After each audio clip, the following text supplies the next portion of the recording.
অবশেষে জিদ্দাকে দেখতে পারলাম ভাই, অবশেষে জিদ্দাকে দেখতে পারলাম। কতদিন যে জিদ্দাকে ভিডিওর মাধ্যমে দেখি না এরকম নতুন কোনো ভিডিও। দেখো পুরোনো ভিডিও তো জিদ্দার আসতে থাকে, বাট নতুন কোনো ভিডিও যে দেখি না। অবশেষে দেখলাম ভাই, দীর্ঘ যে কত বছর পরে তার ঠিক নেই। খাকি দা বেঙ্গল চ্যাপ্টার তার টিজার কালকে এসে গেছে ভাই। তা দেখো আমি অনেক সত্যি বলতে কি, কালকে আমি রিয়াকশান করিনি। এটা নিয়ে অনেকে বলবে যে ভাই কেন তুমি এত লেটে রিয়াকশান করছো। ভাই আমি অনেক দিনের পর পর ভিডিও করি না, ওটা বলে লজ্জা দিও না যে কালকে কেন রিয়াকশান করলে না। খাকি দা বেঙ্গল চ্যাপ্টারের টিজার, জিদ্দাকে এই টিজারটার মধ্যে দেখে প্রথমেই বলি জাস্ট মনে শান্তি পেয়েছি। ঠিক আছে, যে হ্যাঁ এই তোমাদের জিদ্দা, ঠিক আছে। কোথায় ছিলে জিদ্দা এতদিন? তোমাকে আমরা বেশি বেশি দেখতে চাই, ভক্তরা তো তোমাকে সবসময় চোখের সামনে দেখতে চাই। ঠিক আছে, সোশ্যাল মিডিয়া অ্যাক্টিভ থাকতে হবে। এখনকার যুগে যত অ্যাক্টিভ থাকবে তত মানুষ তোমাকে মনে রাখবে। ঠিক আছে, চোখের সামনে থাকবে। দেখো এই যে একটু অন্য টপিকে যাই, দেখো এই যে পার্টিগুলো আছে, সে যে কোনো পার্টি, আমি কোনো পার্টির নাম নিতে চাই না, তাদের পোস্টার সব জায়গায় ছাপানো থাকে, রাস্তাঘাটে চোখ বন্ধ করলে, চোখ খুললে এদিকে ওদিক সেদিক সব জায়গায়।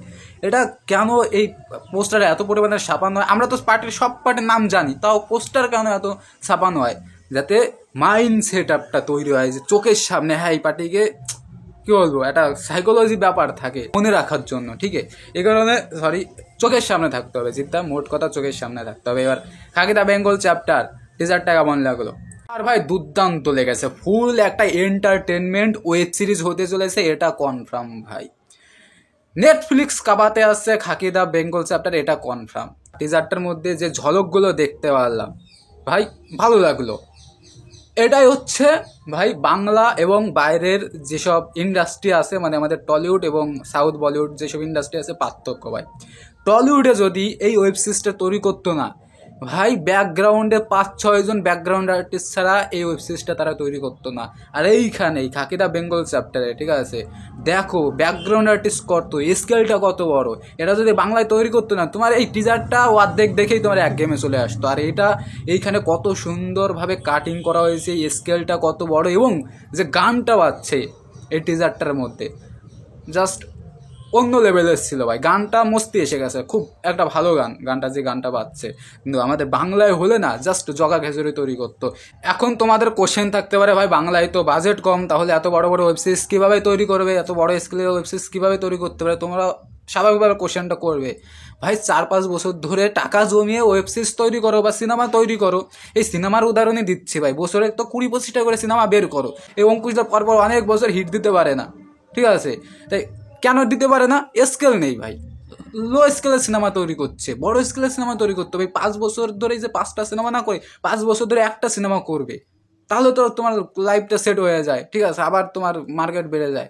5 বছর ধরে একটা সিনেমা তৈরি করবে, সেটা লার্জ স্কেলে তৈরি করবে, তাহলে তো বাংলা এগোবে না। লো বাজেট করতে করতে কতটা লো বাজেট করবে বাংলা? এখন মানুষ বড় বড় হাই বাজেটের সিনেমা দেখতে চায়, স্কেল দেখতে চায়, বাঙালিয়ানা দেখতে চায়, ঠিক আছে, বাস্তব ঘটনা দেখতে চায়, বাস্তবতার সঙ্গে কানেক্ট করতে চায়। তাই এবার আমরা ইসের কাছে আসি, খাকি দা বেঙ্গল চ্যাপ্টারের কাছে আসি। ভাই এই টিজারটার মধ্যে জিদ্দাকে জাস্ট দারুণ লাগছে ভাই, পুলিশের ড্রেসে, ঠিক আছে। এইখানে গোপ একেবারে চোখে চশমা নিয়ে হেঁটে যাচ্ছে একটা সিনে দেখলাম, জাস্ট অসাধারণ অসাধারণ অসাধারণ লেগেছে জিদ্দাকে এইখানে পুলিশ হিসেবে। এবং জিদ্দাকে নিয়ে আরেকটু বলি, এখানে না সব রিয়েলিস্টিকভাবে জিদ্দাকে প্রেজেন্ট করা হয়েছে। দেখবে জিদ্দা কিন্তু একেবারে জিদ্দা সিনেমা যেরকম দেখি আর কি, একেবারে একটা পাঁচ দিলে মানে ভিলেনরা উড়ে যাবে, লার্জার দ্যান লাইফ যেটাকে আমরা বলি, ওরকমভাবে কিন্তু দেখানো হয়নি। এখানে জিদ্দা যাদেরকে মারছে, ঠিক আছে, লাঠি দিয়ে মারছে, একেবারে অরিজিনাল মনে হচ্ছে, পুলিশ অরিজিনাল যেরকম মারে সেরকম মনে হচ্ছে। একটা রিয়েলিস্টিক ওয়েতে জিদ্দাকে প্রেজেন্ট করা হয়েছে, ঠিক আছে, ভালো লাগছে জিদ্দাকে, জাস্ট অসাধারণ লাগছে। এবার আসে প্রসেনজিৎ স্যারের কাছে। ভাই ভাই প্রসেনজিৎ চ্যাটার্জি স্যার, ওনার বয়স 60-এর উপরে, 60-এর কাছাকাছি আশেপাশে হবে হয়তো। দেখে এখনও মনে হচ্ছে যে 30 বছরের ইয়ং যুবক ভাই। প্রসেনজিৎ স্যারকেও একজন নেতার চরিত্রে দেখা যাচ্ছে, ফাটাফাটি লেগেছে, ঠিক আছে। বেসিক্যালি এখানে এই ওয়েব সিরিজটা রাজনৈতিক প্রেক্ষাপটে তৈরি করা হচ্ছে, এটা তো আমরা কনফার্ম। এইখানে জিদ্দা পুলিশ, আসল ভিলেন হচ্ছে হয়তো প্রসেনজিৎ চ্যাটার্জি, ঠিক আছে। সত্যি বলতে কি আমি ওয়েব সিরিজ অতটা দেখি না বললেই চলে, বাট এবার দেখবো। সিরিয়াসলি জিৎ দা ওয়েব সিরিজ করছে ভাই, দেখতে তো হবেই। আমি ওয়েব সিরিজ দেখি না, সত্যি আমি ওয়েব সিরিজ দেখি না, কিন্তু এবার দেখবো জিদ্দার জন্য। দেখো খাকি দা বেঙ্গল চ্যাপ্টার দেখবো, তাই এবার শুধু টিজার এসেছে, এরপর ট্রেলার আসবে।